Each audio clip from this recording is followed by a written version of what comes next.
Morning students, welcome to our YouTube channel. हमारे YouTube channel पे आपका स्वागत है। मैं गीता मैम क्लास 8 के लिए साइंस सब्जेक्ट का वीडियो लेके आई हूँ आपके सामने। हमने लास्ट क्लास में भी इस चैप्टर के बारे में काफ़ी डिस्कस किया था। आज आगे ही हम उससे कंटिन्यू कर रहे हैं। देखो, चैप्टर फर्स्ट है साइंस का है, क्लास 8 का है, ठीक है। Crop production and management. मैंने आपको बताया था क्रॉप प्रोडक्शन क्या होते हैं, उसके मैनेजमेंट क्या होते हैं, टाइप्स बताई थी, फिर उसके स्टेप्स मैंने बताए थे। प्रिपरेशन ऑफ सॉइल हमने सेकंड वाला भी पढ़ लिया था कि फिर सोइंग था, है ना। अब हम आज नेक्स्ट पढ़ेंगे, ठीक है। सोइंग के अंदर भी मैंने बताया था आपको कि जो टूल्स है वो ट्रेडिशनल टूल्स अलग होते हैं।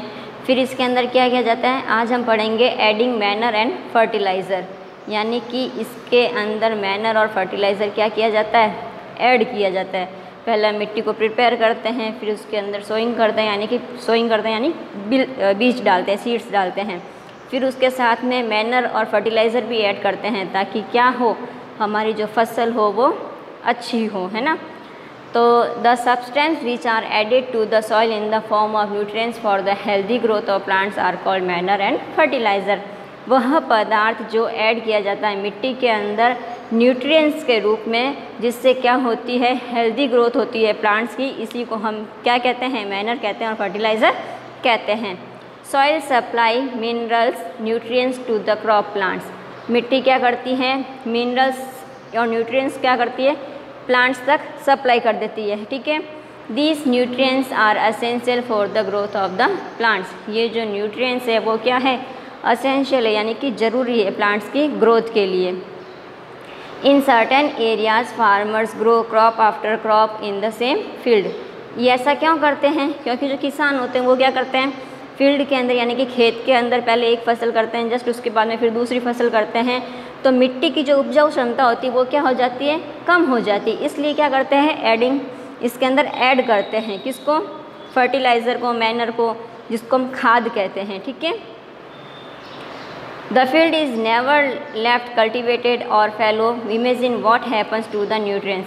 अब जब ये कल्टीवेट भी नहीं करेंगे और फैलो भी नहीं करेंगे तो क्या होगा, आप इमेज कीजिए, कल्पना कीजिए कि न्यूट्रिएंट्स होंगे क्या। Continue cultivation approx make the soil poor in nutrients. Continue जब कल्टीवेट होती रहती है मिट्टी तो उसकी जो क्षमता है या इसकी जो क्वालिटी है वो क्या हो जाती है, पुअर हो जाती है, यानी कि कम हो जाती है। Therefore farmers have to add manure to the fields to replenish the soil with nutrients. इसीलिए मिट्टी के अंदर ऐड किया जाता है, किसको, न्यूट्रिएंट्स मिल जाए ताकि, इसलिए इसके अंदर मैनर और ऐड किया जाता है। This process is called manuring. इसको हम मैन्यूरिंग कहते हैं। इम्प्रॉपर और insufficient manuring result in weak plants. अगर ये इनसफिशिएंट है, पर्याप्त मात्रा में नहीं है, तो ये क्या होगा, इससे जो प्लांट्स होते हैं वो वीक होंगे, यानी कि जो फसल होगी वो कमज़ोर हो जाएगी। Manner is an organic substance. यह एक ऑर्गेनिक सब्सटेंस है, यानी कि जैविक पदार्थ है।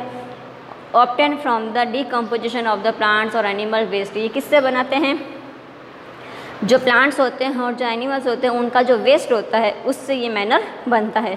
Farmers dump plant and animal waste in pits and open places as allow it to decompose. Farmer क्या करते हैं प्लांट्स और एनिमल्स का जो वेस्ट होता है उसको एक जगह पर इकट्ठा करके रखते हैं खुले के अंदर।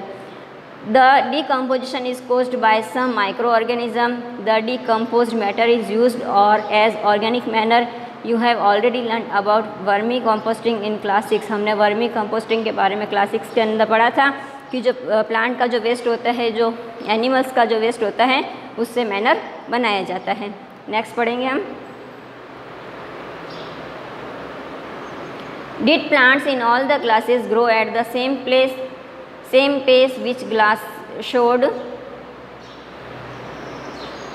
better growth of plants? In which class was the growth fastest? अब देखिए इन्होंने एक्टिविटी कर रखी है, ABC 3 क्लासेज हैं। अब किसके अंदर देखो किसने अच्छी ग्रोथ कर रखी है, तो जो B वाली क्लास है उसके अंदर ग्रोथ अच्छी है। फिर उसके बाद में A वाली है जो उससे थोड़ी कम है और C वाले में बिल्कुल कम है, ठीक है। Better growth of plants in which glass was the growth fastest. Fertiliser are chemicals which are rich in particular nutrients. जिसके अंदर फर्टिलाइजर और केमिकल्स जाता है, रिच मात्रा के अंदर है, तो उसमें न्यूट्रिएंट्स अच्छे मिल जाते हैं। How they different from manure. अब डिफरेंट कैसे होते हैं manure, fertiliser are also produce in factories. जो फर्टिलाइजर्स है ये फैक्ट्रीज में बनते हैं। Some examples of fertilisers are urea, ammonia, sulphate, super phosphate, potash, NPK यानी कि नाइट्रोजन, फॉस्फोरस और पोटेशियम।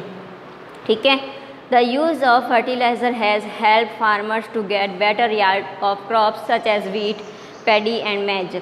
कुछ फर्टिलाइजर्स जो होते हैं वो किसानों को मदद करते हैं बेटर यार्ड यानी कि बड़ी मात्रा में प्लांट्स को या क्रॉप्स को ग्रोथ करने के लिए, जैसे वीट की हुई, पैडी है, मैज है, इनके बारे में।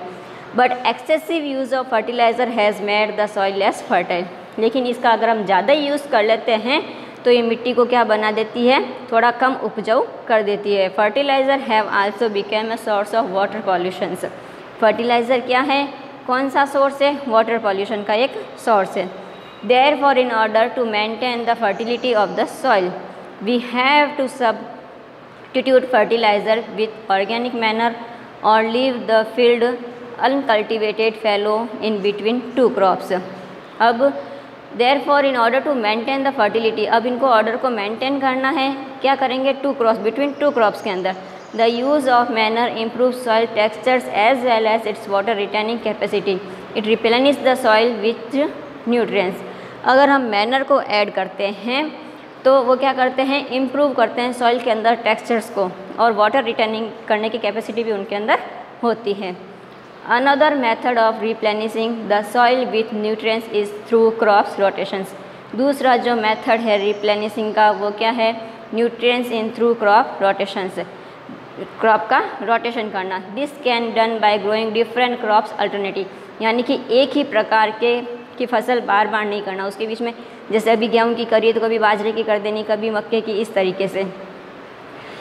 Earlier farmers in northern India used to grow legumes as fodder in one season and wheat in the next season. This helped in the replenishment of the soil with nitrogen. Farmers are being encouraged to adopt this practice। पहले के time में जब earlier farmers यानी कि पहले के जो किसान थे नॉर्थन इंडिया यानी उत्तरी भारत के अंदर, वो क्या करते थे, यूज़ टू ग्रो यानी कि यूज़ करते थे legumes and fodder in one season, एक ही फॉडर का यूज़ करते थे एक सीज़न के अंदर, wheat in the next season, और फिर दूसरा गेहूँ दूसरे सीज़न में। This help in the replacement, ये क्या होता था, रिप्लेसमेंट के अंदर इसकी मदद करता था। और सॉइल विथ नाइट्रोजन, और सॉइल के अंदर नाइट्रोजन भी रहती थी। Farmers are being encouraged to adopt this practice. In the previous classes you have learn about rhizobium bacteria.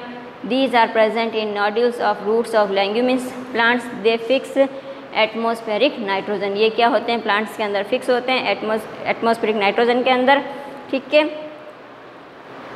अब डिफरेंस है किसके अंदर, फर्टिलाइज़र और मैनर के अंदर। ये हम आपसे नेक्स्ट क्लास के अंदर डिस्कस करेंगे। Now thank you.